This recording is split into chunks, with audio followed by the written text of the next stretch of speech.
everybody, welcome back. It is time for another Pet Talk Tuesday, and this morning we welcome back local vet Dr. Stephanie Wolf, who's going to be talking about something called Pyometra. And if you have a female dog, you may have heard of that. Dustin Yerman is back with this week's most adoptable pet of the week, Electra, who is 1 to 2 years old. She was a stray. She looks like a sweetheart, Dustin. For as big as she is, she just wants to be on your lap. So sweet, so good in the car, lots of kisses. She seems to be housebroken. She's good on the leash. She's really just a very nice dog. We don't really know what her backstory was. She just came, she's kind of wandering around the streets, and then they picked her up, brought her in. So now she's looking for a family that'll never lose her. She's people friendly. She's done great at events with all sorts of chaos and has been happy to play with other dogs. So she's got a very funny play style. She goes right into the play bows, ready to go. So she could do well, another active dog. So meet Electra, folks, down at the Buffalo As you can see, she also likes to snuggle and cuddle. Yeah, she does. She's just a snuggler. She just wants to be loved. Let's talk about something that could happen to Electra called Pyometra. Yeah, it's an infected uterus. Hey. So it is as disgusting as it sounds. I've seen it plenty of times. I've seen dogs come. Yeah, I was going to say you, Dustin, probably have. Not personally in my dogs, yes, but yes, with dogs that come into the shelter, unfortunately, a lot of times we think they get dumped sometimes when they have this condition. Yeah, and it's life-threatening. It's a critical emergency. This isn't a joke of, well, we just leave it. And I'm certain this dog is not spayed if I go by the law of odds. You'd be correct in that assumption. I'm probably correct.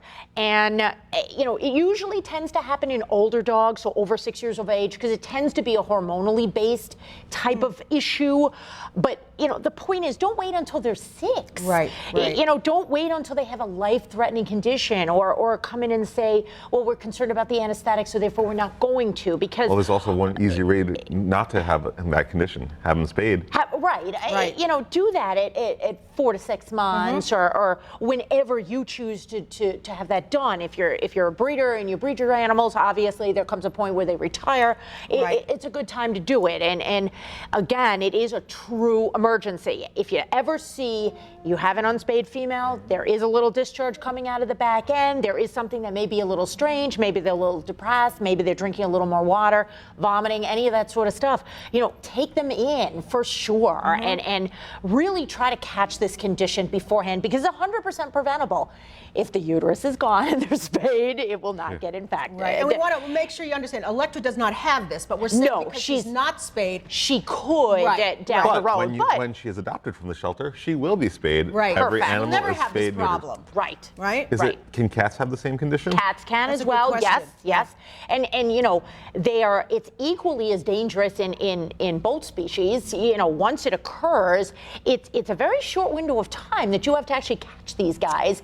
And even if you do quote catch them in time to do the surgery, there are some side effects and some things that can happen down the road that, you know. And this is because bacteria gets into the uterus. Well, it is a hormonally based thickening of the uterine lining. So where that bacteria is actually originating from is obviously can be multifactorial, but the idea is, you know, rather than worrying about whether or not their hormonal cycles are normal, just get them spayed. Yeah, it's a girly thing. Let's face it, we all know. Yep. All right, listen, Electra is waiting for a lovely person with a big heart over at the Buffalo Animal Shelter. Electra and her friends. Thank you, Dustin, for bringing her in. Thank you, Dr. Stephanie Wolf. We talked about Pyometra today. This is another reason why you want to get your dog over to the vet, to make sure things like this don't happen. And we love you for watching. We'll see you tomorrow back here on AM Buffalo. Bye-bye.